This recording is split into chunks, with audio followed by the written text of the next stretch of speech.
Adrian was elected to Town of Gawler Council as a councillor 2006 right through to 2018, serving on various committees embracing development assessment, river junction and heritage. Adrian is well known to forensically analyse reports and budgets to find solutions to complex issues such as rating and changing development policies. Please join me in welcoming to the stand Adrian Shackley.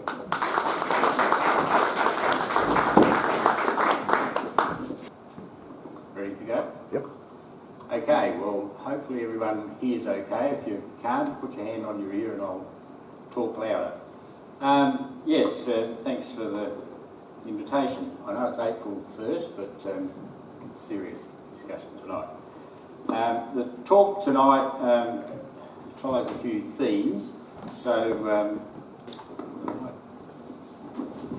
the Gawler Environment Heritage Association started as the Gawler Historical Building Preservation Society in 1980, and it was known for all of its life under that as the Gawler Historical Society, even though it never actually had that name properly.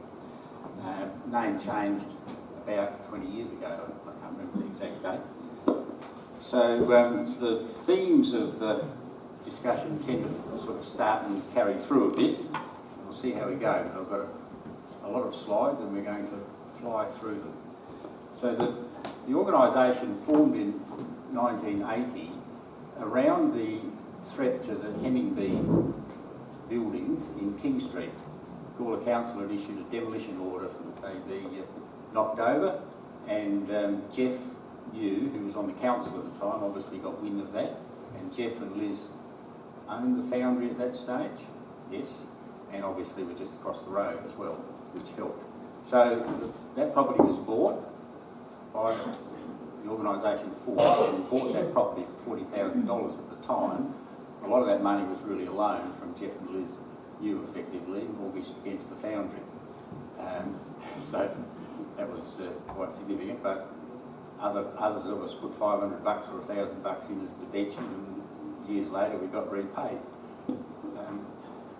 So that's a picture of the restored building, and I've got a couple of, that's a picture of the back of number 12, which is all of those old stone walls and buildings were part of the complex.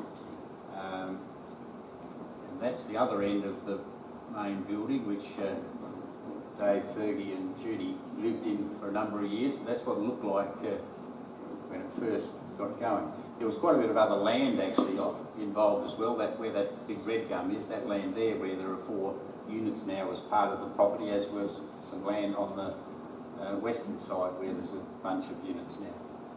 So those buildings were sold off, land was sort of subdivided and the different lots were sold off to people who then fixed them up. And after about, 6 years I think, the project was complete. Took a long time. But that building, all those buildings are now on the State Heritage List, and one of the iconic places in Gawler. So there was a need for this sort of activity. At the time, this is the Hignett Gawler Heritage Study, which was published first in late 1981, and it was really a key part of the story about what was happening with heritage in Gawler. So it was a proper analysis, took a couple of years, and listed a whole lot of places, etc. One of the sort of outcomes from that, in part, was the setting up of the Church Hill State Heritage Area, and that honestly was a big missed opportunity at the time. I mean, there were quite a few people, National Trust, Robert Cheeseman, who you might know as a well-known architect, I think Pat Harbison's nephew, and our organisation, who were promoting having the whole of the original light plan for Gawler as a state heritage area, and that would have solved a lot of problems. So things move slowly. Here, Churchill area created in 1985, 1998. That's 13 years later. A management plan finally got signed off. And our organisation obviously was quite active. Rolly Chatterton was one of the main people who did a whole lot of the drawings for that booklet, and but the discussion about the policies and things like that was a lot of people who lived in Churchill, but broader people in the Historical Society, National Trust and other groups were active in that. And the 1980s was a bit of a war zone in Gawler for conflict over demolition, and I'm just going to run through a few. That's where the Historical Society got notorious. So this is the grain store in Jacob Street. We used to call it the Eye Grain Store, but that was actually sold by the Eyes. They didn't own it when it was demolished, and prior to it being demolished, it was burnt. Now, I don't think anyone knows quite how that happened, but some are not sure. Our Historical Society had an appeal running in relation to the demolition of that building.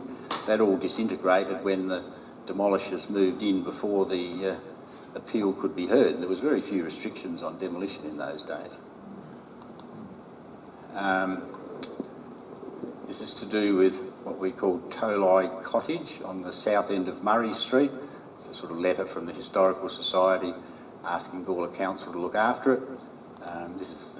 That's the Tolai Cottage where the Tolai Saddlery worked. It's about number 6 Murray Street, and there was another shed at the back that was demolished at the same time. We lost that argument. Winnan's Store, a lot of you will be, go forward, will be familiar with Winnan's Store. It's a postcard. This is pictures of the buildings. I mean, that postcard is just a little shop, which doesn't show there, but it included that cottage on the right-hand side, that big 2-storey building in behind that Besser block building, the little Rosella shed, which was featured in the postcard, and then the buildings on the laneway. That was the old shop, just that small building at the front, but also that double-storey building at the back, and there were other sheds in the back of that. It was a massive site, and that's what happened to it. 1986, 7 maybe. The Winnans sort of sold it, I think. Dan Matthews, who was a rather notorious sort of shark around the place, convinced them that it'd be worth more money if it was knocked over. So that's what happened, and no penalty at all. The maximum penalty for knocking that over at the time was that without permission was $1,000. So you can guess why that nobody took much notice of those rules. The town planner Bob Walter turned up and stood on top of the pile of rubble and told them to stop, and they kept going. That's myself and my sister removing the store name, which was donated to the National Trust. I don't know whether it's still down there, I hope it is. And the only other things that were rescued were the cast iron veranda posts, as far as I know, off the cottage. And there's a picture of some of the people who were watching. So, you know, that was devastating, really.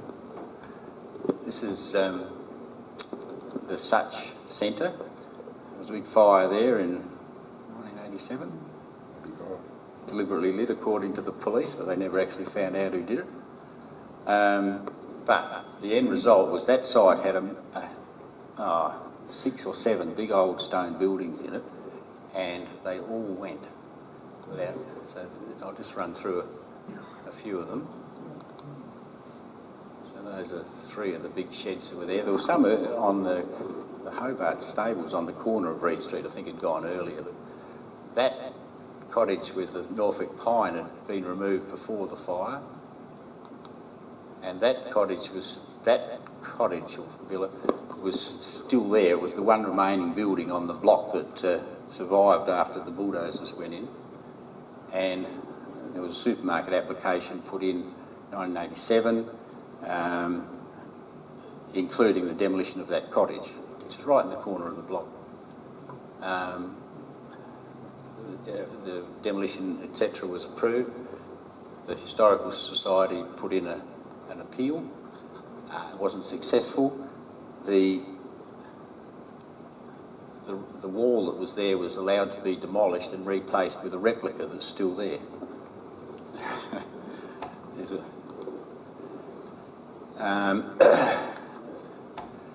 The Bunyip was full of letters about these sort of issues during the 80s, and Sit, who was Bunyip sort of staff or editorial people, wrote this column called Sit, and we copped a fair bit of stick from Sit over the years, and if you'll get a chance, hopefully, to have a look at this. You'll better read the articles, but there's a rather antagonistic little comment by Sit on the bottom left-hand corner there, and a response from the Historical Society and the Bunyip that followed that, and it related to that planning appeal about the supermarket and the cottage.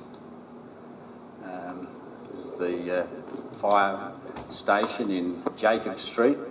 The letter on the left was in the Bunyip, or the article in the Bunyip was actually in 1981.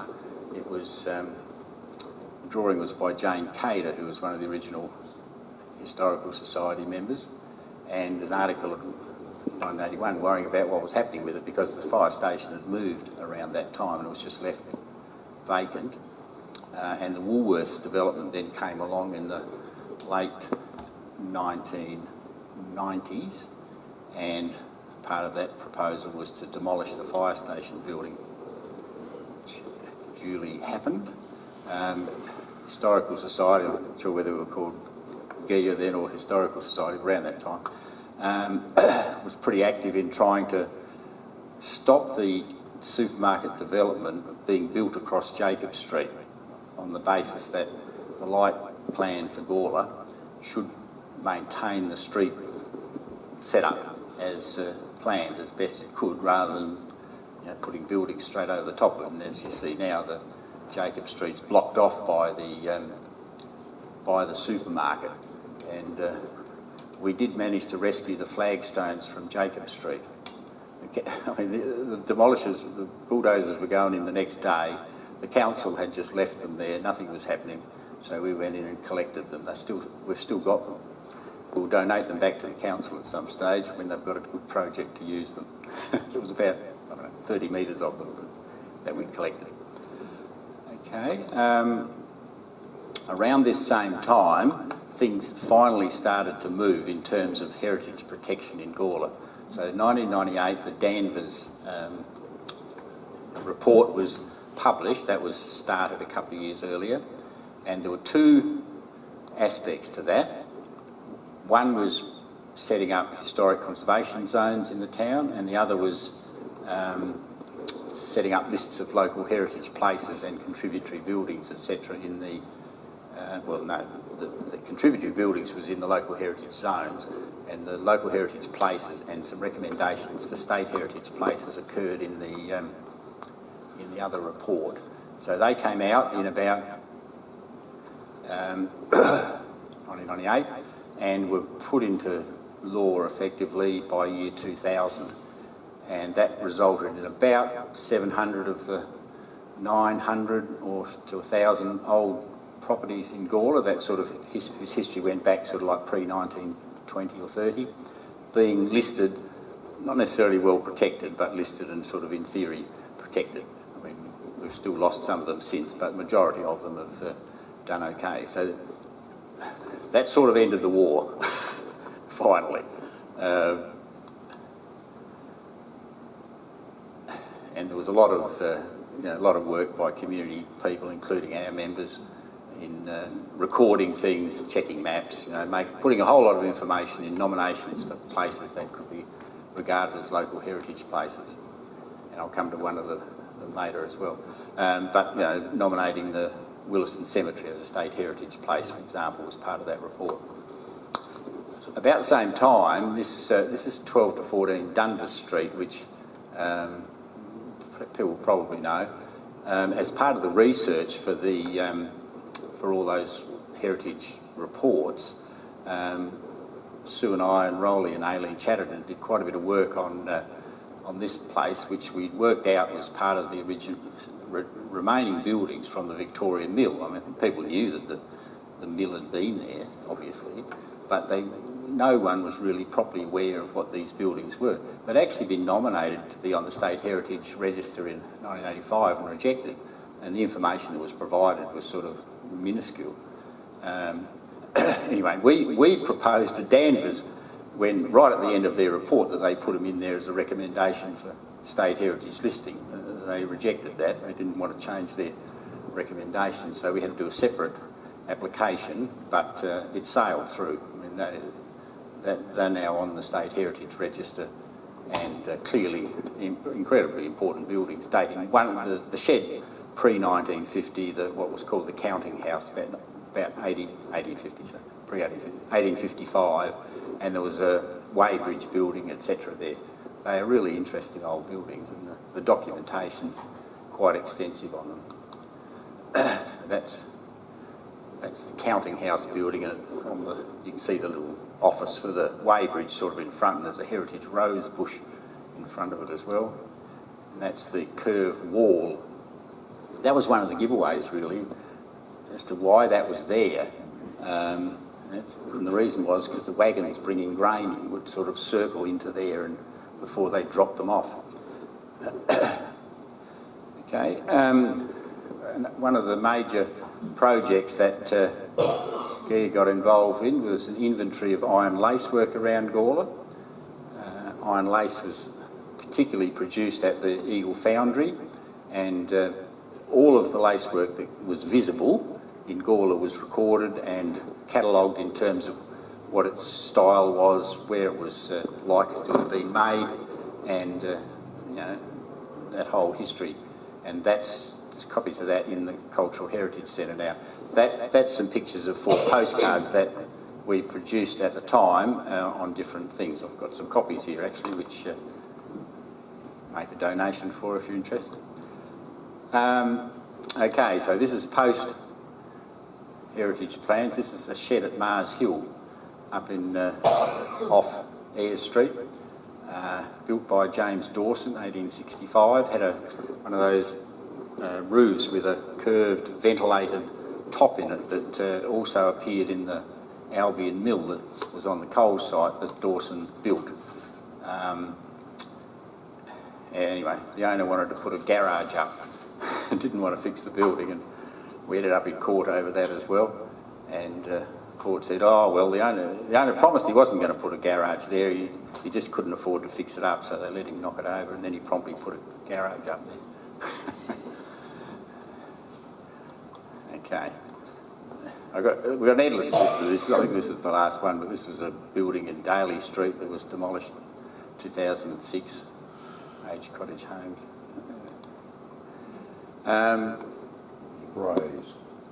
Bray's house. Yep. So around that time, the Gawler walls inventory, stone walls, was produced. Our GEAR members did all the photography for that, and then the McDouall Vines took it over and produced some quite good, information about how to maintain walls and prioritised walls and things like that. That report's on the council's website. You can get hold of that. And the council then set up also a heritage wall scheme, which has been moderately successful. This is another planning appeal we got involved in. This is Martindale and the big aged care centre up there, which somehow managed to squeeze through in a residential area. And the building itself, which is a State Heritage Place building, was supposed to be fixed up as part of that proposal. I don't think it's still fixed up. It's like 10 years later, not properly. Anyway, we put our money where our mouth is, but the system doesn't necessarily like us. This is the stables building at the Old Bushman. That's been in dispute for 15 years at least. You'll remember in 2007 the western wall sort of collapsed. Can I go back there? No, it doesn't matter. You saw in the previous, in that picture, there's some pine trees at the front there. They were sort of related to the processes of the wall falling down. But the good news is on this building, it's owned by the Georges, and there's been proposals to demolish it and disputation about all that, but there's now an agreement about reconstructing the building, I think.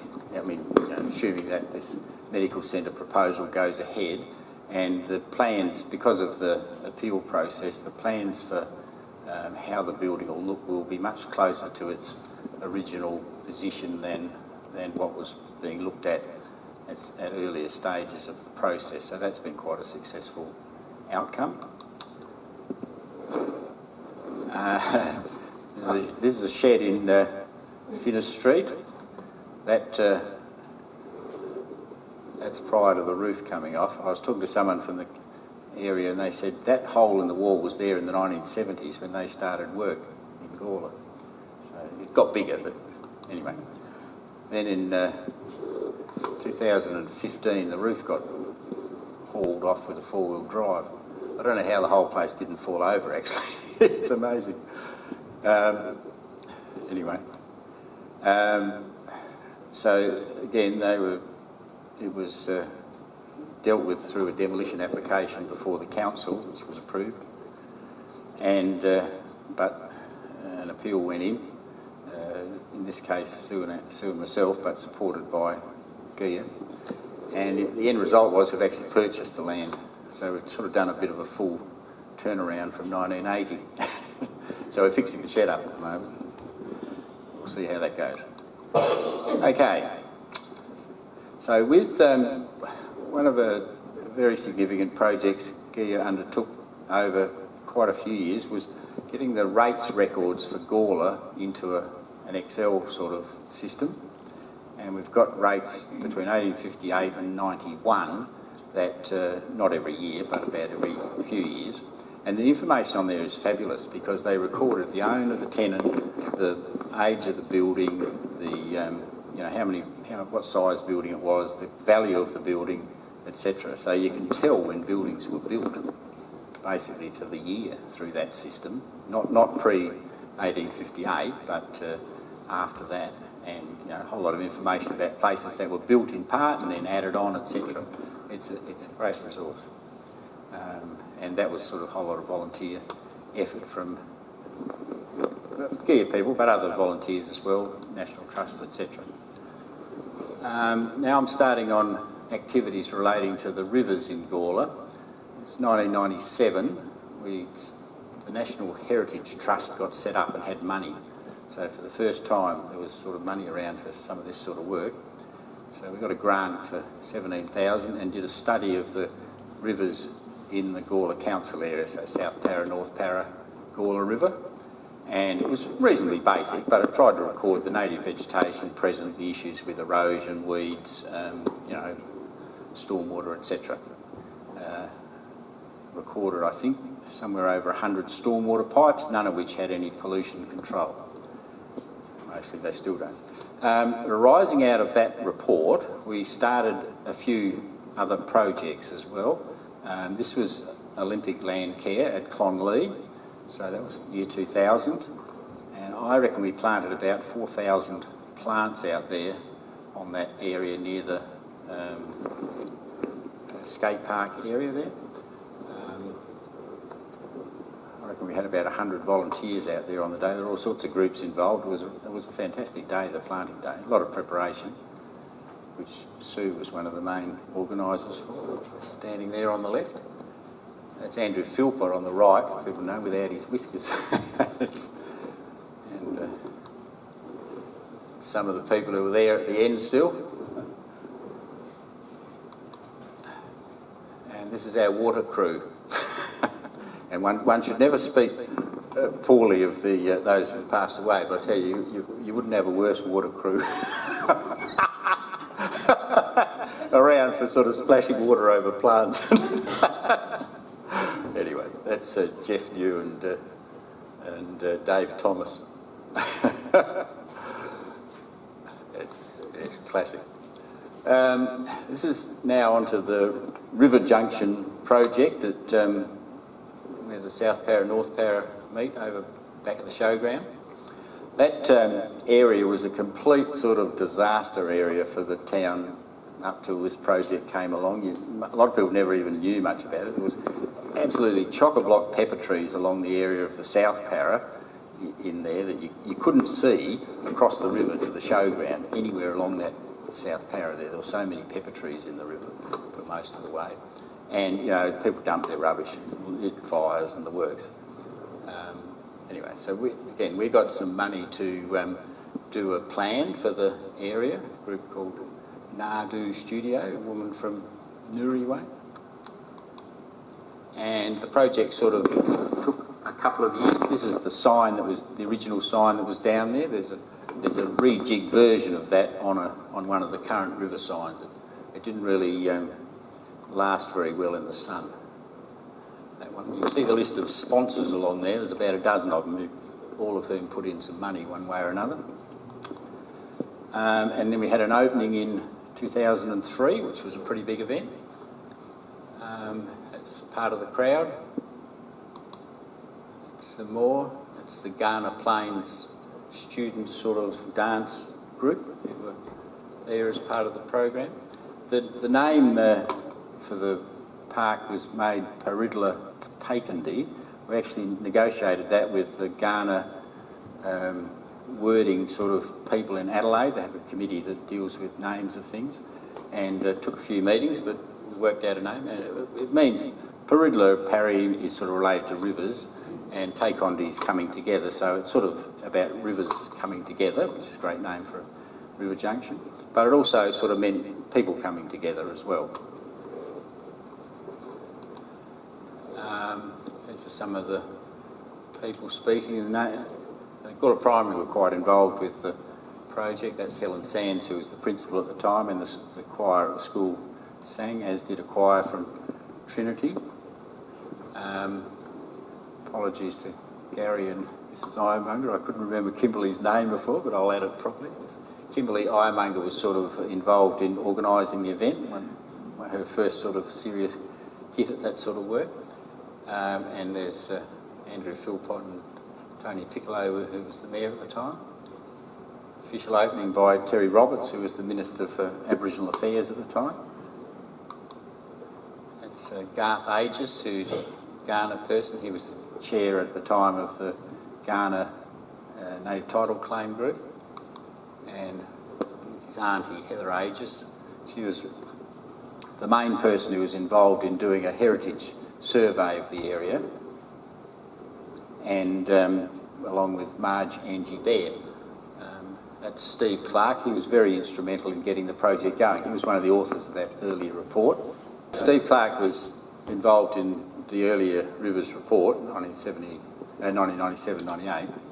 He then got a job with the Catchment Water Management Board as a sort of project officer, and one of the things that he helped do was organise this project at the River Junction, so that was great. I don't know how Keith Harris got in the picture, but anyway, he's there. He was at the event. This is the Gawler Ladies Hellfire Ensemble singing group. There's a few of you here tonight. Very notorious group. And that was sort of all the opening day. So Gawler Primary School was pretty involved. At one stage we had a planting activity down there, and every class in the school turned up. It worked in shuffles sort of through the day, which is pretty amazing. Okay. Then some other rivers projects that have occurred. This one's near the tennis courts at Essex Park, where the Catchment Board and the council thought they were going to fix this erosion problem in the corner there, where the path passes, really close to the river there. It was constantly eroding out, so they put that earthen bank there and planted it more or less with grass. Didn't last 6 months. That's what happened when the river came up and washed away. and that's what happened to the top right near the path. About to collapse. So a few of our gear people took it on as a project, planted it up mainly with Broughton willow and red gums, native plants, and a few other shrubs. And if you go past there now, that's sort of what it looks like. The rocks are still there, but it's actually stabilised and looks like it won't get washed away again. That's just that's a note about Gawler Green Corps group who were active in Gawler and nearby for a couple of years. They were a good group. If you remember, they worked on environmental projects as sort of volunteers mostly, but did a real lot of good work around the place over the years. This is an interesting story. This was the weir that was down at the river junction. So as part of this river junction project, starting in 2002, we were talking about the need to remove that weir, and for two reasons mainly. First of all, it was pretty clear it was blocking native fish passage. We've got about 3 or 4 native fish species that travel from the upstream areas down to the sea to breed and then travel back up again after the young ones.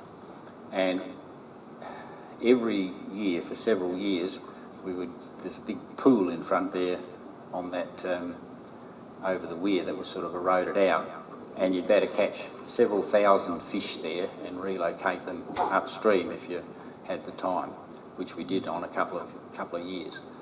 But also the bank of the area was being eroded out, where this sort of massive swirling action would happen when the river was up, flowing over there. So as things are with these, so 2002 we say let's get this bloody weir out of the way. 2005 SA Water have a consultant who produces a report which goes into all sorts of technical detail about how difficult it all is and what we should do about it. So we had this committee that the council had set up, a sort of River Junction advisory committee that we had some GEAR people on there and some council people and a couple of other community reps as well. So we were pretty much at an impasse over this. There's another consultant's report which said, well, we reckon what you should do is blah, blah, blah, a bit like what they've done at the bottom of the River Torrens. We reckon that's about $250,000 worth of work. So, of course, the council fell over themselves and said no thanks. There really wasn't any good reason to be doing anything complicated. Pat Harbison was on the committee. We didn't carry much weight, but Pat said, look, why don't you just take it out and see what happens? It's hard to imagine that, you know, if it's been there for thousands of years and set itself up in the way it has, that, you know, getting rid of this weir is going to suddenly cause new erosion problems, etc. So, in the end, that's what happened. The weir just got pulled out. So, but it took another 5 years, I think, roughly, before that started. And took a week to get it out. It was a massive thing under the ground. Have a look at that. This was a row of metal piers driven into the ground. It was at least 4 metres down. They had to dig out along the side. And the contract for taking out the weir, Camco, was around $20,000 they quoted for. They did not know that this stuff was underneath, but they made more money out of selling off the scrap steel that was in there than pretty much their whole quote. So I mean, they did more work to do it, but you know, like the scrap steel in there was worth something like $20,000. Amazing. And no surprise, no negative changes to the erosion issues in the rivers as a result of removing the weir. The big erosion issues down there is across the bank, where there's a great big loam mine was on the other side, and the river regularly washes away the bank in between and gets away out there, etc. But taking the weir away, you wouldn't know the difference. And the erosion stopped on the bank where it was being caused. That's an area at the River Junction where we're doing planting, and yeah, there's quite a bit there. Another major project, I haven't got all the details in this talk, but Weir produced a film on the Gawler River system, and it was called stories of the Gawler river system. Julie would know when it started. I reckon it took best part of 10 years to produce. Only 7. Okay, well, it must have started in year 2000, and the world premiere happened in 2007. And so there was this event down at the Gawler cinemas where it was launched. It's about a 30-minute film. It's actually now just been put up as what's called a Vimeo on the web. So if you sort of search for it, you'll just find it, and you click on it, and it's half-hour film. I'll get the details on there. I didn't put it on here, but the other film that was shown there as well, which was Mr. Thompson Remembers, which had been dug up by Jeffrey, I think, and Liz mainly, but relating to the Eagle Foundry. But that's a fabulous old movie of the Eagle Foundry that would be well worth showing here one day. It's not that long. It's about 15 minutes, I think. 10-15 minutes, yeah. Anyway, the world premiere. But it was when you see it, Noel Rodiger, who's a glider pilot, and used to be a Qantas pilot, got a video camera attached to his glider and went up and down the river filming stuff for this film. It's got some really quite brilliant stuff in there. It's excellent. So then we're on to the next step of our rivers projects. As part of the original River Junction project, we were talking about having a path along the river that would, open up the access so that people could walk through and enjoy the river system, because pretty much there was no access into the Gawler, in the urban areas, into the river, apart from Dead Man's Pass and Clonlee, and tennis court sort of thing. In swimming pool, you could sort of see the river, but you couldn't do much. You could walk across a couple of bridges. So we had this idea that we would like to do a path, and it sat around. I mean, we had a bit of a scheme, sat around for years, but in 2007, to do with the election at the time, Commonwealth election, a grant was sort of promised by the incoming Rudd government for this project in Gawler to do with the rivers. It was pretty unspecified. It was about 5 lines on a piece of paper. It was done in pretty short notice. But it came through in the end. It took another year or two, and the council in the end took over managing the project. But we've got $3 million to do that rivers projects. About sort of $2 million was spent on the rivers paths. Mainly, there are 5 bridges along there. Now, 5 crossovers. They cost $200,000 each, and then the rest of the planning and the paths was the other $1 million. Had an opening in 2013, so it took 5 years roughly to get it implemented. And Tapa Pariara is also a Kaurna words, and it means basically path along river, river path. So that was, again, the same process. You had to go to meetings and talk through what the project was and what an appropriate name might be, and that was the name that was adopted. You might notice in the meantime they decided to spell Pariara or Pari with 1 R instead of 2. It's not a spelling error. And also as part of that project there was the other $1 million that wasn't spent on the path. About $500,000 was spent on this Gawler Urban Rivers Master Plan document, which came out around about the same time. And it had it's got a whole lot of stuff in it. It's still relevant now about what to do about the river system, what sort of development is appropriate near the river and not appropriate, etc. It's got and a whole lot of stuff on restoration of conservation of vegetation. Some of which sort of happened, but a bit desultory, I have to say, over the years. But one of the good things that happened as part of that project, there was a water hole in Dead Man's Pass, about 200 or 300 metres upstream of the car park, and we spent about $20,000 cleaning out the silt that had built up there over the years, and it, from being a sort of reasonably permanent water hole, it had turned into nothing, and it's now back to being a water hole with about a metre of water in it most of the time, which is good for the fish and the snakes and the yabbies and everything else. So that's the people at the opening activity. So the Mayor Brian Samble at the time, and Nick Champion, who was there because he was involved, and Tony Piccolo involved in getting this grant organised, and other Ghana people. Okay, project. This is to do with the red gum tree in Gawler. That's another famous battleground. The dispute over the red gum started in the early 1960s, and issues about, had termites in it or it was dangerous or whatever started then.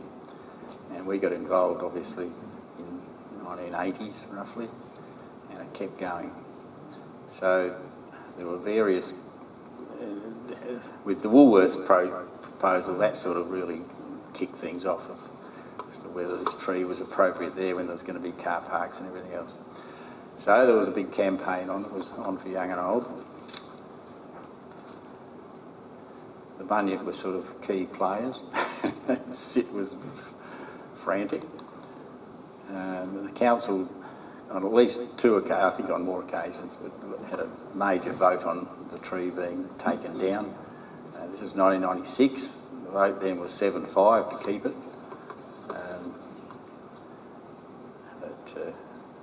There was I haven't put it up yet, but there was another vote in 1998, which was a 5-4 vote to keep it, which was rather interesting. These are some little badges that Gia made as part of the activities. The one down the bottom, Sit couldn't work out what it meant.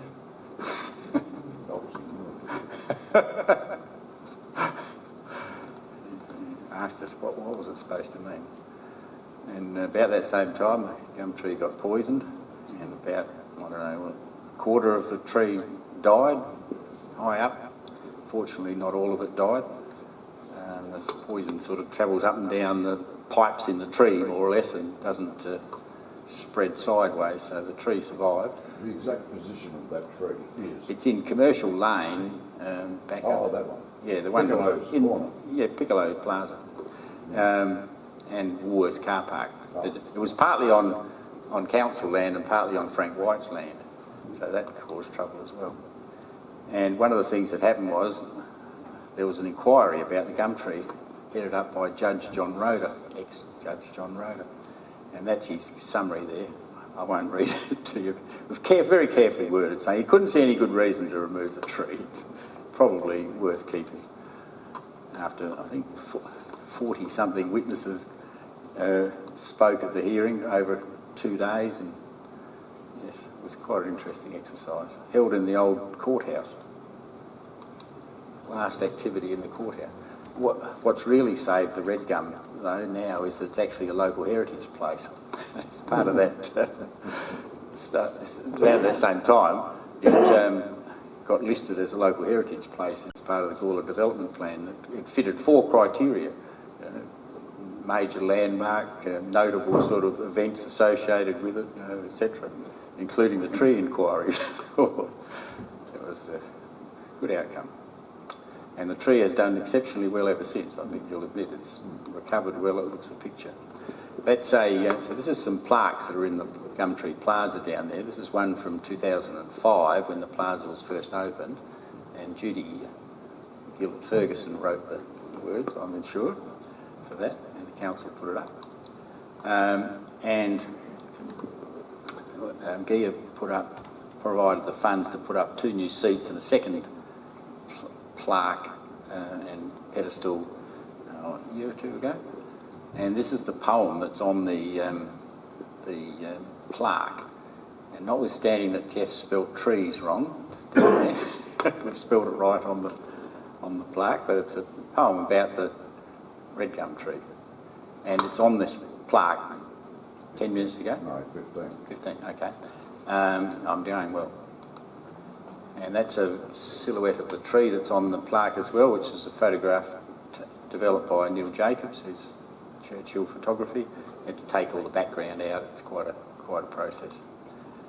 So that's one of the pictures from the sort of opening or whatever of the plaque and things. So the new family were all there, which was great, and a few other, about 30 or 40 other people there, including the mayor.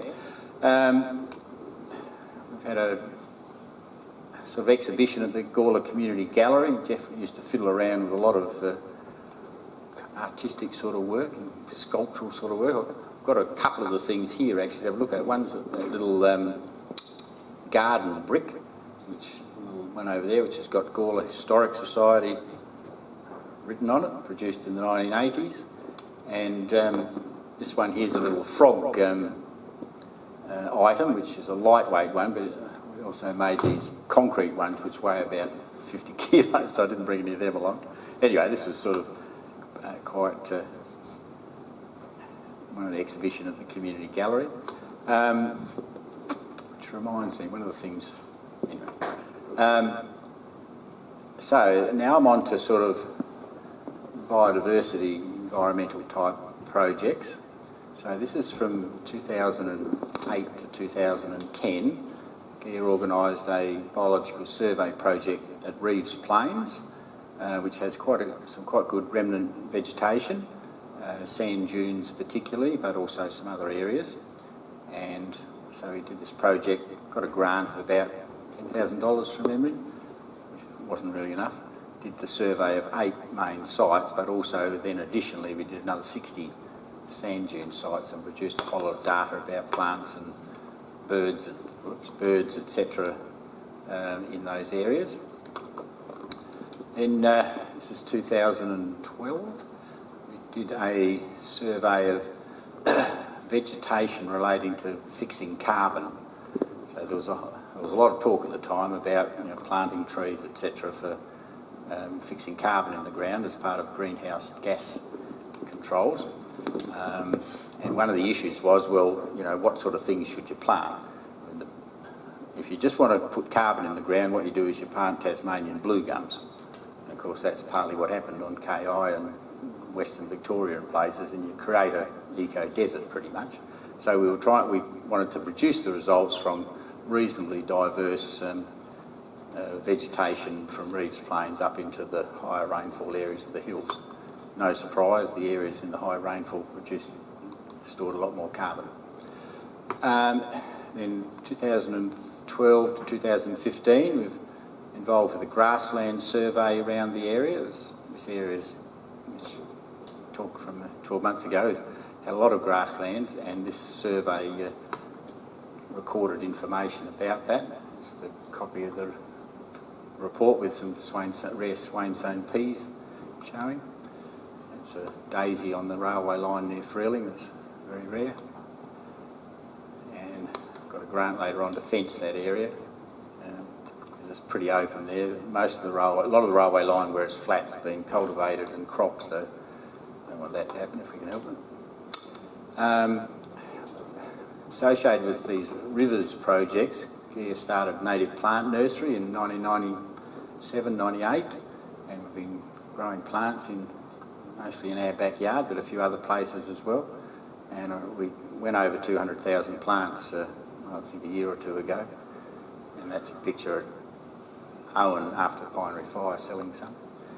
And as part of that growing, we've got this understory plant project with the Gawler Environment Centre. It's been running for 10 years, and something over 40,000 plants out of that 200,000 has gone through that project. Pinery Fire, we've been pretty active. It was November 2015. This is a grant we provided out of Pengilly Scrub to do some weed control with a slasher and see how that worked. And we've organised a survey with volunteers. I don't know, about 15 or 20 people I think helped all together. But we've recorded plants over the last 5 years on about 450 sites, 13,000 records roughly, and including that walked the Light River from near Kapunda to near Malala, both sides, up and back. It's a long way. And no one's ever done it before, so we recorded stuff in there that was very surprising, some of it. And it's quite big areas. There's more remnant vegetation areas along that Light River than there is in the whole of the surrounding farm area. It's about 600 hectares roughly. And a lot of it's grassy stuff. Gawler Biodiversity Plan, again I mentioned that in that earlier talk, but that's a map that's sort of changing the properly recording the original vegetation around the area. You need to have a look at the detail, but that's a good outcome. And we've got currently quite a big project running on the power line corridor up at Gawler East near Wheatsheaf. We've got a $20,000 grant up there. It's on council land. That's Jeff Kennewell up there and his grader going crazy. Shifted 700 cubic metres of dirt in a day. Amazing. Going along in that grader at like, let me get this right, I don't know, about 12 kilometres an hour. He was flying along. Couldn't believe it. And we've planted a lot of plants there, which are doing fairly well in the corridors. That's, we've got a few non-helpers up there. Had to trap a few rabbits. And the plants we're planting up there, we're over 100 species already, including quite a few that have previously been recorded in Gawler, but not over recent years. And here's a good example, not seen here since 1845. A few things about Gawler East, just to run through. You'll remember the notorious Gawler East DPA. Minister came out in signed off in 2010. And this is one of the environmental issues. There's some green areas there that have mallee-box woodland. It's magnificent mallee-box up there. They are really big old trees. And some irongrass grassland. The irongrass grassland went off to what's called an EPBC referral in 2011, and some rules were put in place to protect that.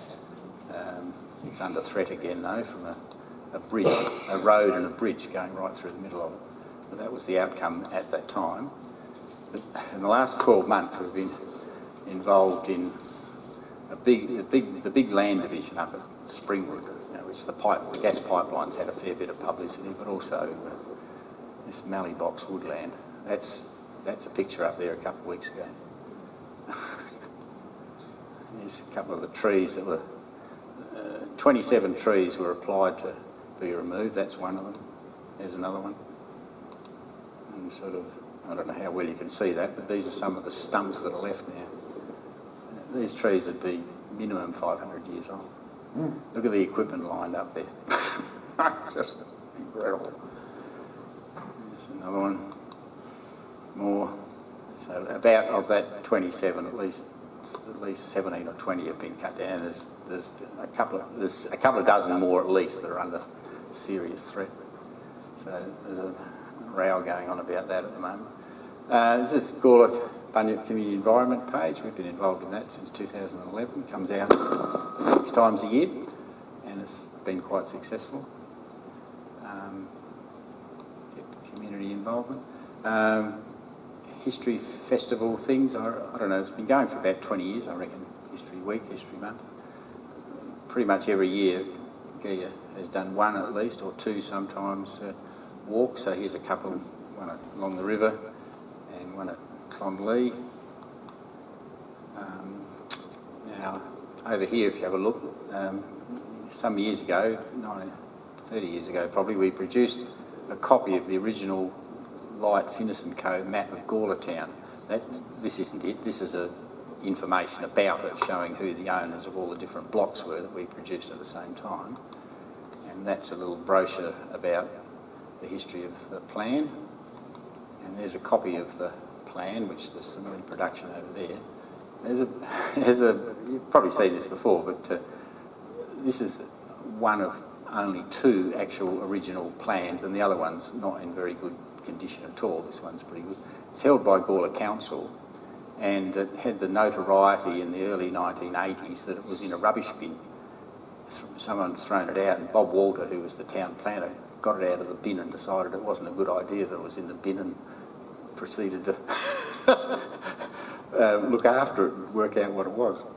And it's an incredibly valuable document. It cost us $600 30 years ago to have someone do a digital version of it with the approval of the council and reproduce those maps. And there was about a dozen kind people paid $80 each for one of them, and that paid for the project.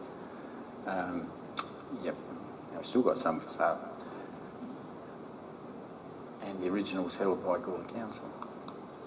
This is some banners we produced as part of that first Gawler Institute, Gawler Cultural Heritage Centre exhibition that was on a year or so ago, the early history of Gawler.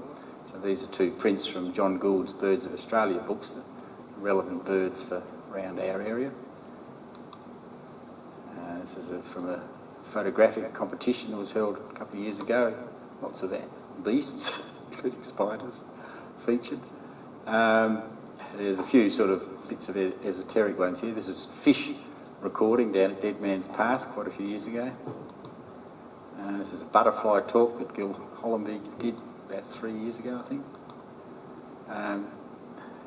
Back in time a bit, mid-1980s, Historical Society recommended to Gawler Council to do a good history of Gawler as part of the part of the 150th for Gawler. So that took about 3 years and actually appeared in 1989, right on time.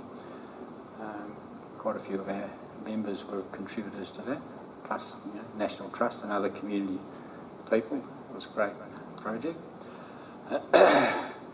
We do a few other things. This was boating down on the water, I think. On one of the boating exercises at least, the boat tipped up. I don't know that it was this one. And we also had mangrove walks. One of our now ex-deceased members, Tony Stevens, was employed down at the mangrove walks. So that was quite a popular event as well to be down there. This is our original members at a 30th event 10 years ago, 11 years ago now. And some of us are here, all except Ernie. Judy, Dave, Sue, myself and Liz are all here. We're a long-standing event. That was Ernie Broad's 80th birthday. Ernie Broad passed away about 6-7 years ago. And they're all the things I didn't put up there, and there's a few more as well that I haven't. So, just, closing, Gawler Environment Heritage Association, the Gawler Historical Society, have been a very active group over the years, and so we tend to put our money where our mouth is as well. So, and Gawler, I don't know, not everyone agrees, but we get involved and we try and educate people and get outcomes for the town that support the community and how it wants things to happen. That's not always the way it works. We're up against a lot of organisations and money that has a different view of the world. So thank you. I got through in time.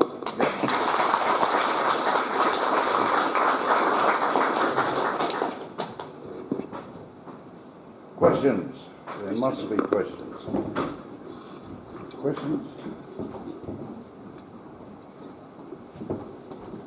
Soon, Helen. Soon. Oh, see if there's any questions. Okay. Are there any questions? Yes.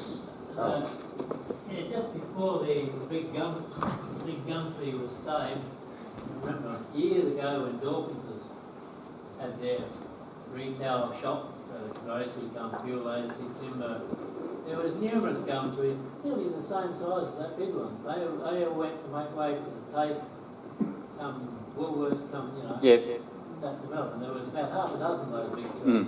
Yep. Interesting, they're not that old. I mean, that gum tree there is about the same age as the town. Yeah. But prior to the town being here, there were no red gums apart from along the river.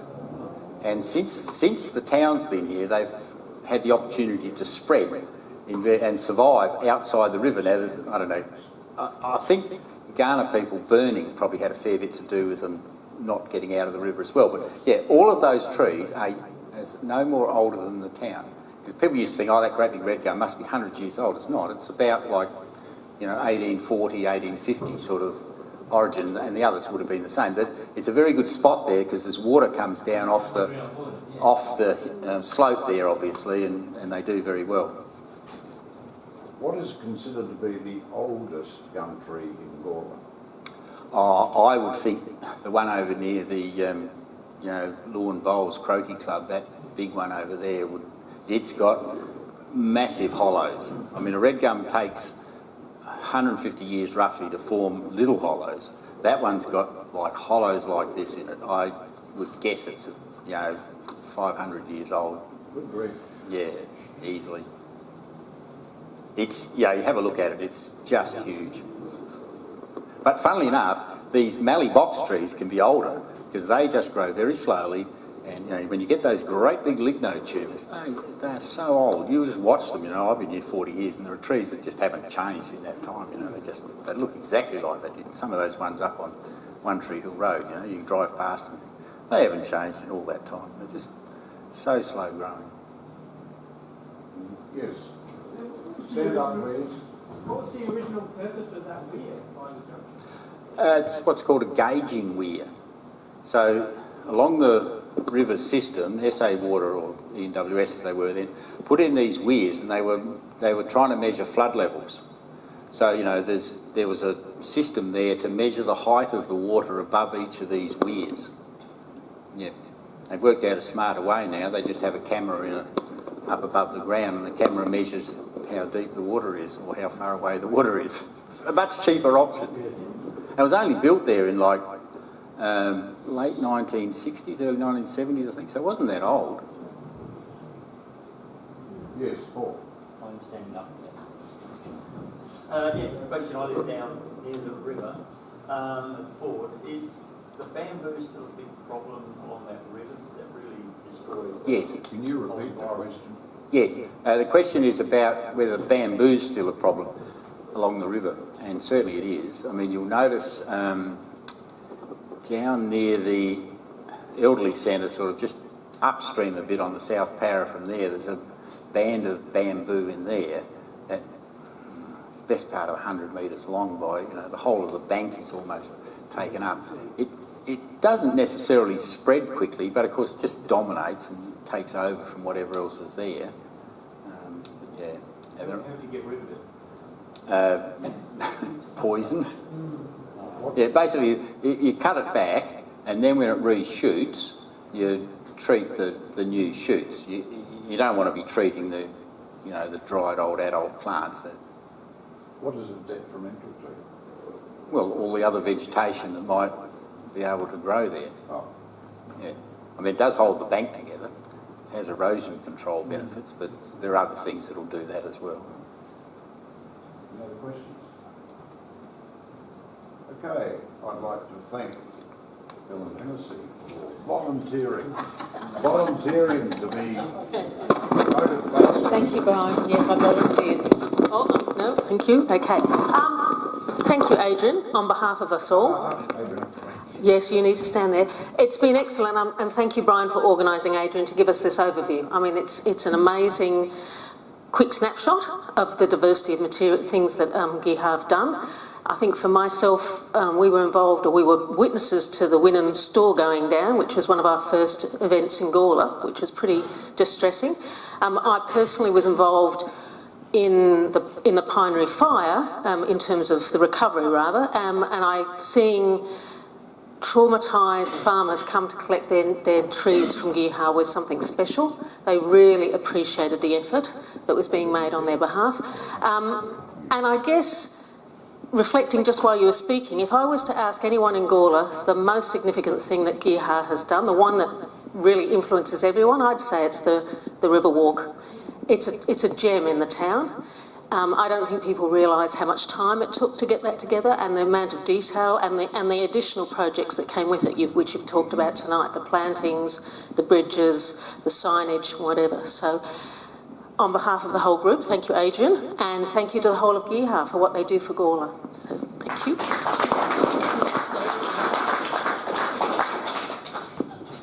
There's a few things up here that people can have a look at as well. Which is quite On behalf of everyone, your green basket. So thank you.